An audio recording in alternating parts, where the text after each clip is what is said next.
Hey everybody, it's Mike. It's Monday, December 17th, 2012. That was an overly dramatic reading of the date. I'm up a little bit of weight. It's all water, just because I'm not drinking enough water again. But today I'm feeling better, so tomorrow's reading is gonna probably be better. I think it's looking good, so just gotta be drinking more water. That's it. That's all that is. Had my pre-op class today and my consent class today. I asked a ton of questions. It was really good. Got a lot of good information. I really like the nurse that we have. She seems pretty sharp and very helpful, which is awesome. So I like that. What else? I emailed a question to my surgeon this morning, and he emailed me back in 2 hours. I love that I have access to him and that he actually responds to his patients. That's pretty cool. I like that. There's so much information. I'm not going to go over it all just because I'll go over a little bit here and there over the coming weeks. The short of it is I know what hospital I'll be getting the surgery at, but I don't know when.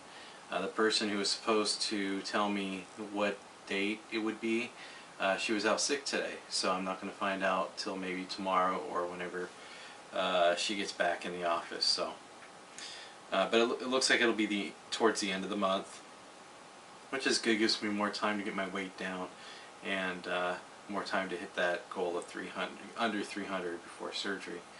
So I got my checklist of everything I need to do before and after. So it's great. I feel more prepared now. I got the information that I need, which is awesome. So that's a good thing. So yesterday, the day before, I had asked, like, what kind of things can you not do, after the surgery? Like, what things should I do now, and take advantage of this time because I won't ever be able to do them again.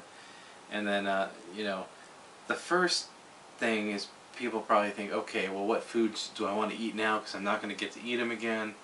And I think that's just a totally wrong way to think, because if you don't make the change now, there's a greater chance that you won't make it after the surgery. And if they're bad food choices, you're just going to be miserable and dumping. And so I didn't want to go that far, but it reminded me of this really funny story that I call the Brownie story. Back in 2001 or 2002, I think it was 2001, I was in New Orleans for a trade show, and our whole company was there. We were setting up a booth, and we had a massive booth, a stage. We had sound system, lighting systems, tons of promotional t-shirts and novelty items to hand out for promotional items. And anyways, we're all done, so we're just relaxing because it's the end of the day. We're all ready for the opening of the trade show the next day. And there's this lady who was she was a mom of one of the co-workers, and she was a remote employee, so I hardly ever would see this person except for a couple times, a year at trade shows. And she brought her mom along to this one. The lady was so cool. She's like 70 years old, and just nice, sweet lady. So cool, So she baked stuff for all of us, which I thought was awesome.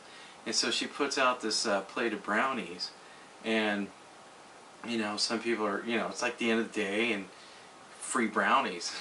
Who doesn't want a they looked really good too. They cooked perfectly, so yeah, I had one, and it tasted so good. It was just perfect. And then I could finish off nearly an entire whole pan of brownies on my own, but I'm in front of people, so I'm trying to hold back. So I finished one, and it was really good. And my wife was with me. She was working this trade show with me, and she didn't want any. I'm like, okay, whatever. I guess she was just nervous to eat in front of people. So I had another one, and it was just, you know, I'd worked my butt off that day, so I'm not thinking, you know, I already spent the calories I'm earning. So then I had my, then after the second one, my friend says to me, and his name was Big B, and he's a big guy, big like me, and he's all, don't you think you want to slow down, boy? And I'm like, okay. So, but they were so good, so I had another one. And then after my third one, he just drops his head and looks up at me like this, and you know, and then I think I had another half of one after that, and they were just the best tasting brownies. It was really good. It's that, you know, it's one of those times. It was after a long day, you know, you work your butt off, and so just had a nice little snack. So I had 3.5 brownies, I think. That's what I remember having. Anyways, it's 3.5. And then we're just sitting there, and then I don't know why, but I just started kind of laughing at everything. Everything seemed incredibly funny to me, and then I started laughing more and more. It's like it was a little bit, and it was like getting more and more, and just everything became funny, and I was the happiest person. Not like I'm not normally happy. I guess I'm kind of too serious sometimes, but everything was funny. Everything was great.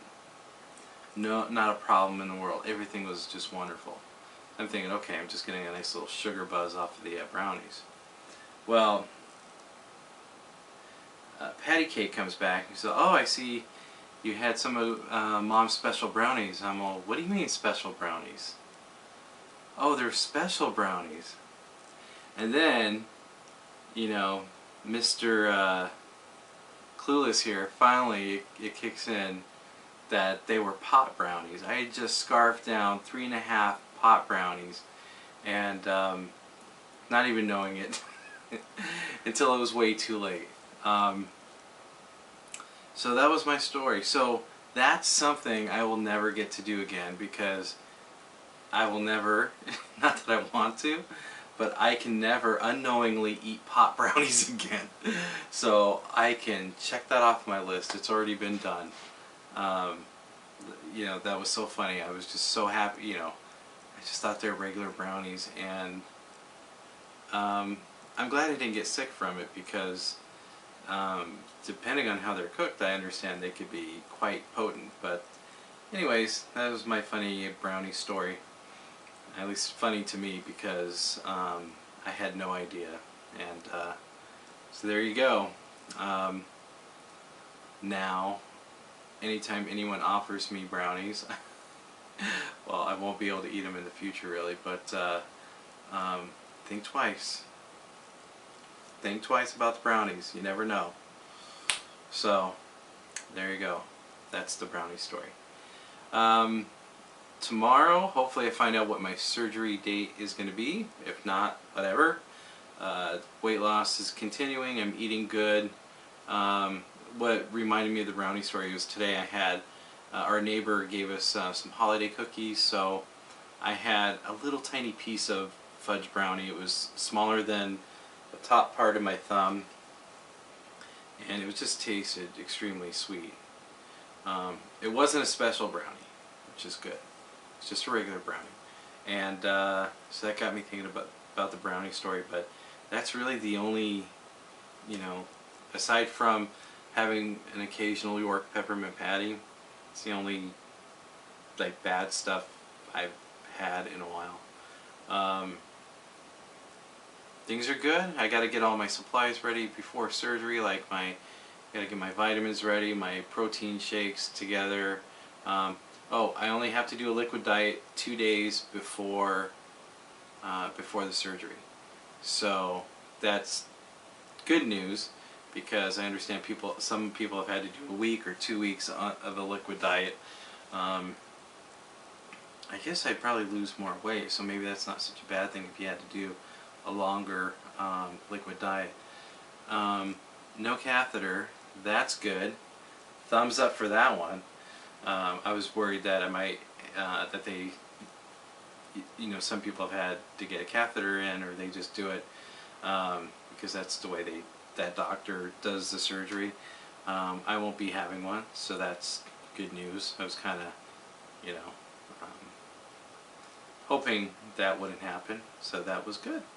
Alright guys, tomorrow will be Tuesday, we hope. We're getting closer and closer to the apocalypse, so if you're worried about the apocalypse, send all your money to me and I will watch it for you. So that way, when the apocalypse happens, you're not weighed down by all these material things. I'm looking out for you. Alright guys, I hope you're having a great week. If you're not, try and make it a great week. Do something. Just do one thing that's positive, and then once you do that, try and do another. Just keep building on it, and I'm going to do the same. I'll catch up with you guys tomorrow with my new weigh-in, see how we're doing getting ready for surgery. I feel good. I'm mentally getting psyched up for it, and we'll catch you guys tomorrow. See ya. Bye-bye.